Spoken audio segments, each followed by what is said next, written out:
bash it at hand tied. I'm not going to lie, it took me years to perfect these, so have a bash. If not, you might want to move on to the posy, the next one. Okay, so foliage first. Get yourself one that is going to be a nice focal point, sort of in the middle of your bouquet. You're holding it as loosely as you can. And the trick with a hand tied is, I'm actually going to take that bit off as well, is you spiraling. So can you see how I've gone there like that? Ignore the sellotape, I've cut my finger. Yeah, so I've sort of crossed it over, I'm spiraling it like that. I'm going to pick that one back up again now. And I'm going to lay that on top. So you can see the shape of my bouquet is taking place there. And you can add a flower. And then this is the tricky bit that people find hard. It's twisting it. So you're going to twist like that. And then you're going to carry on. You're going to do exactly the same thing. You're going to go at an angle. So this one, I want this one to sort of be in the middle of my bouquet. So I'm going to pop that in there so it comes up. Angle, can you see my angle there that I'm going in at? I'm holding this not too tight, just loose, like this.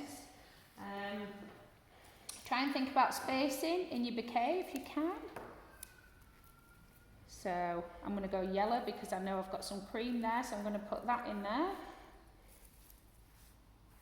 And then it's just building it up. I'm going to add one of the asparagus fern.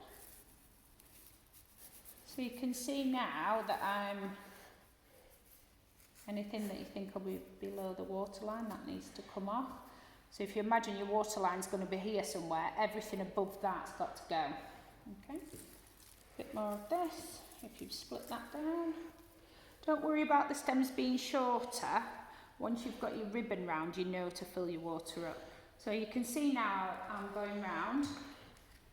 I'm going to go for cream or white again so that my colours are spaced out. So you've got some ranunculus in here. Okay, and then it's this, but it's the twist. So I've twisted it in my hand, can you see? And that's it. You would build that up like that. So I'm going in at that angle and I'm coming up. Now I can't see you watching. I fancy that in the top there, so I'm going to pop that in. I'll see if it's alright. Okay. And I've started to build it up. I could have done with something else yellow on here. So I've gone a ranunculus. I like these sort of spread out. I'm going to go back in there. And this would build up.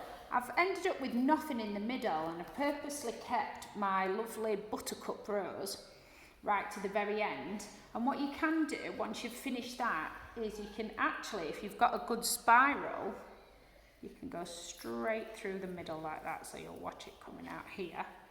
You can see, and I'm going to just pull that right down. Okay, so I would keep going until I've used all my flowers. Again, using that technique, I can pop that in where I want it.